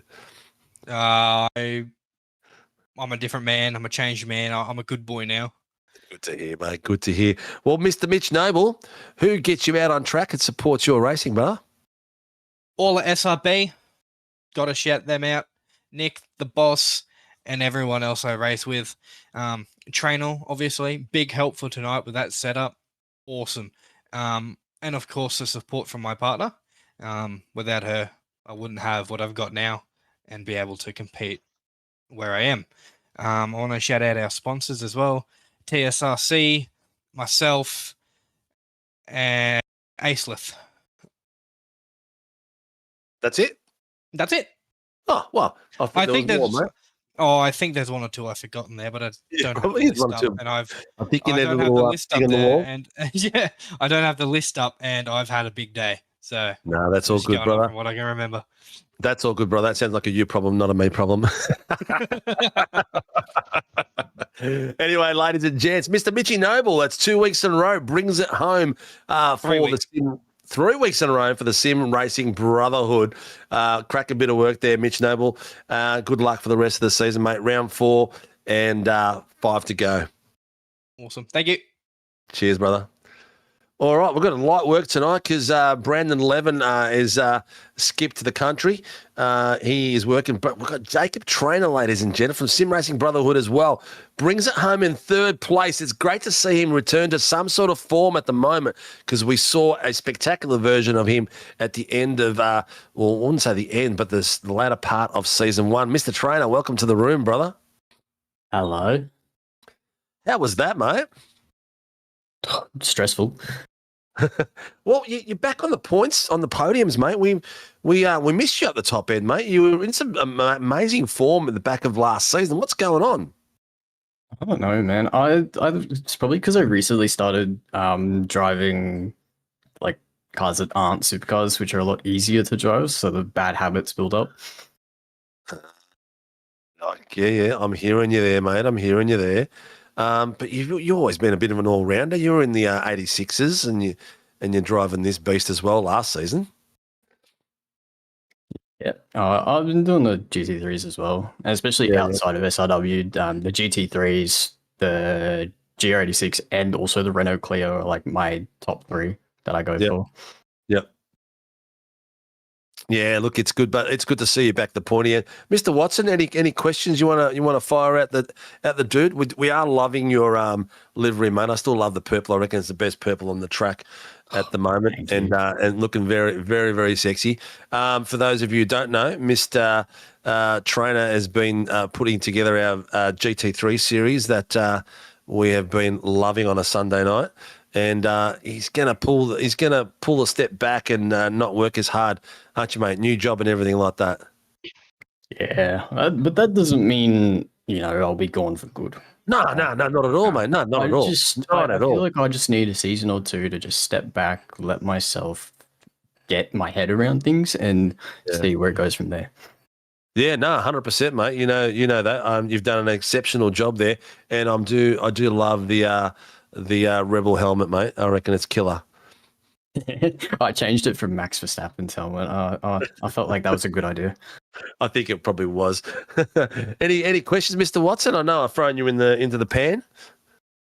Yeah, take us through that battle between you, Levin, and Gallant there towards the end of the race. I remember in the first stop, I tried undercutting because Brandon actually pitted a couple laps earlier than me, and I realized when I come out of the pits, he actually jumped me. So I'm like, in my second stop, I can't wait. All right, and I decided to pit the lap after he did, and we all came out pretty much together. And by that point, I was like, I knew damn well that Gallon and Levin were both faster than me, so I was relying on Gallon to kind of just try and just work with me and just try and see if he could hold up Levin just a little bit, but it didn't. But that's I mean, there's no communication. That was just my head thinking, oh, I can get up here, but I need help. I can't do it by myself. And then I started making mistakes and falling back, and I thought to myself, nah, I'm just gonna call it, go for P4 and just stand my ground. And then I don't know what happened. All of a sudden, up in front of me, I see smoke. And the smoke was a good sign because you had a lap or two left and just took it over and off you go. And poor Mr. Gallen, after a fantastic drive tonight, 7th place, which is not too bad still. Yeah, I'm surprised he stayed out, to be honest. I thought he was going to pit, but I reckon it's really good for points to stay out, even if the engine did fully blow, which I don't think it did. Yeah. Well, we only lost 1, 2, 3, 4, 5 places. That's not too bad. Nah, that's pretty good for 2. Yeah. That's a good haul of points, especially on a night like tonight. It's spectacular points out there. Mate, who gets Mr. Jacob Trainer out on track and supports your racing, mate?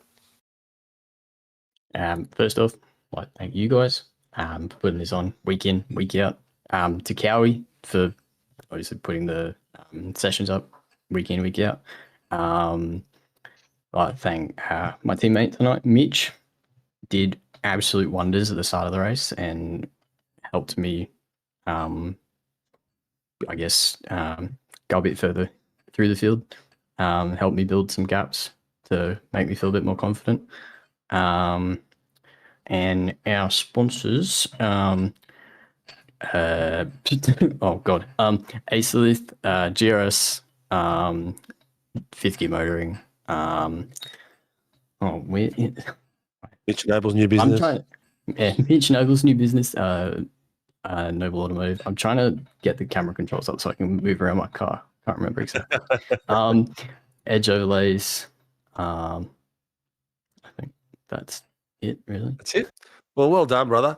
It's good to see you up the pointy end and getting some good results. And I hope the season continues this way for you. Good luck, and maybe we'll see you up here in the booth again next week. No worries. Thank you.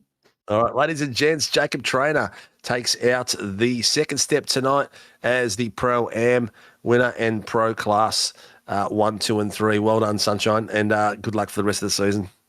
Thanks, mate. All right, the pro that we've been waiting for, that has been waiting in the room all on his lonesome, who had his teammate hugging him and rubbing paint with him for most of the first half of the race until his engine went kaputski.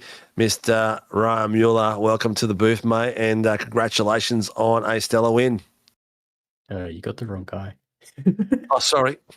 Oh, my God. You're good. Did I bring you back, Jacob? Yes, you did. Oh, my goodness, Ryan, I talked you up and everything, and I've grabbed Jacob Trainer by accident back in the room. Mate, absolute legendary work out there. How was it fighting with your teammate in the first half of the race, and then he decided to give it to you by blowing his engine? It was pretty fun, to be honest. We were both sitting there and laughing our heads off. It was that fun, but I hope you guys liked it. I think Banksy was a bit scared seeing it, but we hung on to it, so... Mate, there was a few moments there where your rear ends got a bit wiggly, and I reckon there was a few times when you were chasing him down where his guys touched. But yeah, it looked a bit scary sometimes, but it was good. Did at any point you think you guys were going to come together? We were fine with rubbing doors and whatever. We were giving it to each other a bit and hanging each other wide, but we knew not to do anything too silly. We were just having a bit of fun with each other. We were hoping it would go on until the last lap so we could have some sort of photo finish, but Dylan got unlucky with an engine, and Gal did as well, which sucks because it would have been a really good result for the whole team tonight. It still was. Would have been. Now, was it something to do with the setup, do you think? Gear ratios or something? It's a really short gear ratio around here, but it could be. I think I was a gear higher compared to Dylan in a couple of corners for that reason, because I did blow one up in practice.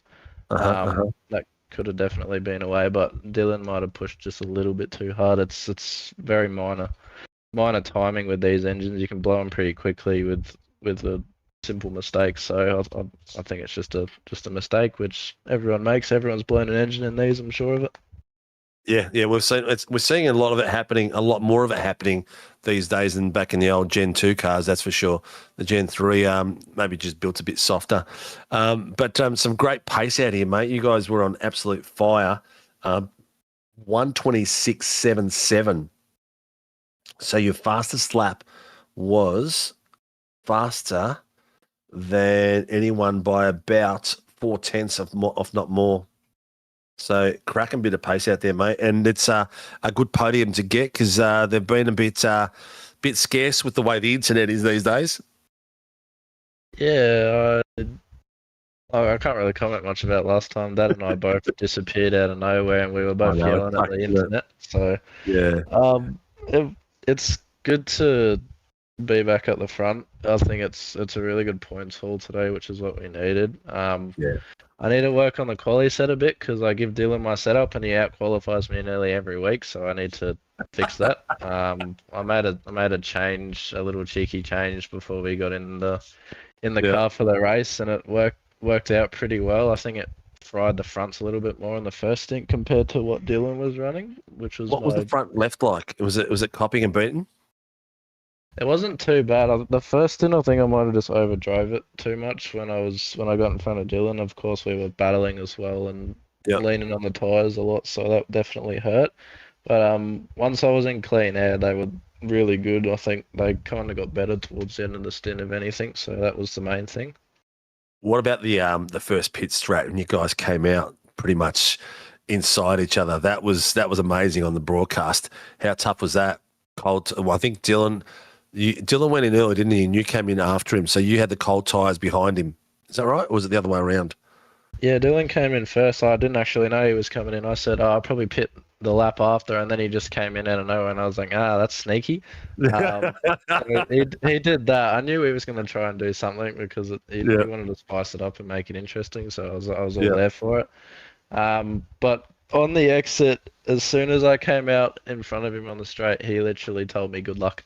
So it was definitely scary having cold tires in front of Dylan because he definitely gets in the up. But it was good fun at least. So It was cracking bit of driving. It was good to watch the cars like sliding and you know you're trying to control it under cold tires. The rear end was wiggling a little bit here and there, but you put it in the middle of the track where he couldn't get around it, mate. So you did a cracking job keeping him out of the way. It was really good to watch it, and we caught it on the broadcast right as you're coming through. So it was a bit of excitement for us to get up there. I think that's all I've got to ask. I was going to ask you something else, but my brain's left the building as well. Mr. Watson, any extra questions for Mr. Mueller? Yeah, just take us through with that battle between you and Dylan early on in the race before his unfortunate mistake there. yeah, it was when we qualified pretty close. I think we knew from there we were just going to go at it. Of course, we're teammates, so we're not going to do anything that'll take each other out of the race, obviously, but we do lean on each other quite a bit. We do it in testing sessions and pre-quali and things like that every now and then. It's good to rub panels with your teammate and just, you know, it improves your racecraft at the end of the day. But it was really good. I think it was hard and fair racing. It was pretty clean by both of us. I was hoping to go to the end with it because it pretty much would have ended like that, I think. But yeah, as I said before, I probably should stop giving him my setups because he's quicker than me every now and then now. So it's Well, you got to do what I used to do with my brother. I'd give him the setups, but I'd adjust the camber slightly. I would do that, but I'd never do it to my teammate. I'd feel too guilty to do any of that stuff. Just a slight couple of degrees, mate. Just a couple of degrees. And you know what? At the end of the day, we've all got such slight different techniques anyway.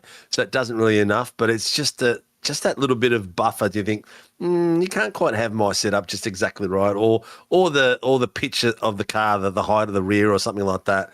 I don't know.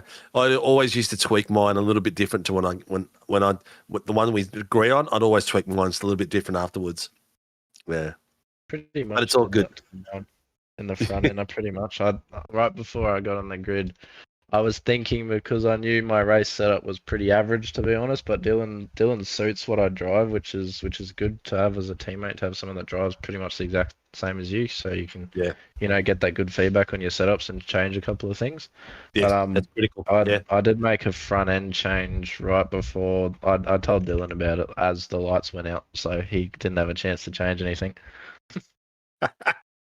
There's nothing wrong with that, mate. That's just team. That's team racing. At the end of the day, you got to beat your teammate first before you beat anyone else. So it's good racing out there, Mr. Mueller. Congratulations being back on the podium, brother, and getting the top spot for tonight's first long race we've had for the season. So crack a bit of work out there. Who gets the Pelicans out on track and supports your racing, mate?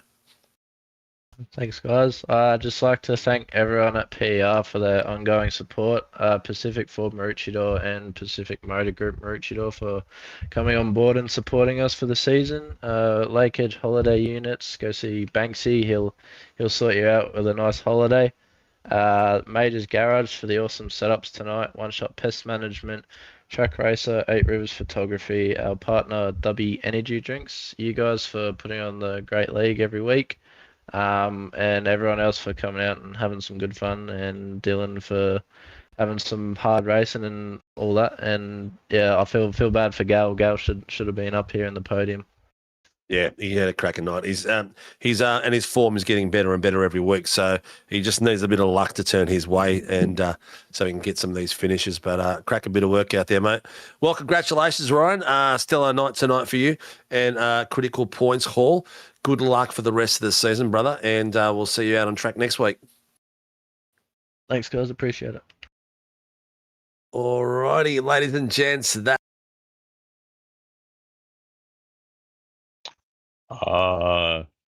Don't know how that happened, but ladies and gentlemen, that was our pro winner tonight for the feature race. Did an absolutely spectacular job bringing it home and ended up doing it by about 17 seconds.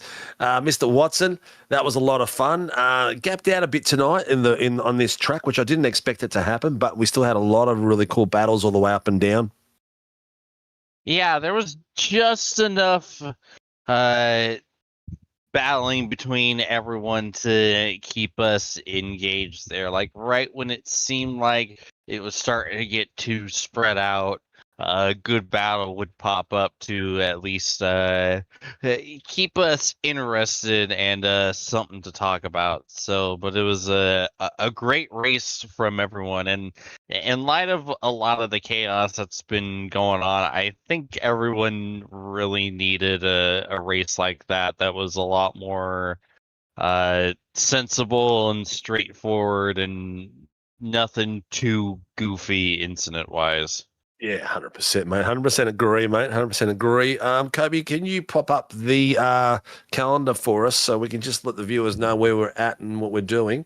So for those of you who do support our racing, please like, subscribe, and hit the notification buttons. Tonight we are finishing off. We've just done Brands Hatch for a normal run. We have got a sprint round next week at Charlotte's Motorway Speedway. So that'll be I think it's a 2040 round. So that'll be nice and fun. Then we've got the Nürburgring combined enduro. So that's going to be spectacular out there for a full 80 minutes at the Nürburgring. So that's going to be some interesting broadcasting we'll try to get across to you. Lime Rock in round 7, that's scheduled as a super sprint, but I'm going to put my boss pants on and get that changed because I don't really want to see another super sprint in the V8s. So I'm going to have a chat to Cowie to see if we can put that into a sprint round. And Chicago Street Course is a sprint 2040, and then we finish it off for a full 60 minutes at Mount Panorama. So that it's going to be a spectacular run through. If you like what you see, like, subscribe, hit the notification buttons. Also, hit the support button. Get out there and have a chat to Grim Industries and support them with any V8 coffee tables you're after or any crazy engines that you want, or anything along those lines. Shun Sceneries, if you're into your flight simulators and you need some 3D rendering, please go and speak to them. If you're into the Gen 3 and Gen 2 V8 supercars, get along. I'll handle on to Rian and Laz at Phoenix Driver Development for some one-on-one training or group sessions and also setups. And a big, massive thank you to Warren Brown Tools for supporting our series and getting behind us all the way through from top to bottom since the doors have opened. That's it from me. See you all tomorrow night for the Super Formula Line, same bat channel, same bat space. I'll be just as incoherent as I am now.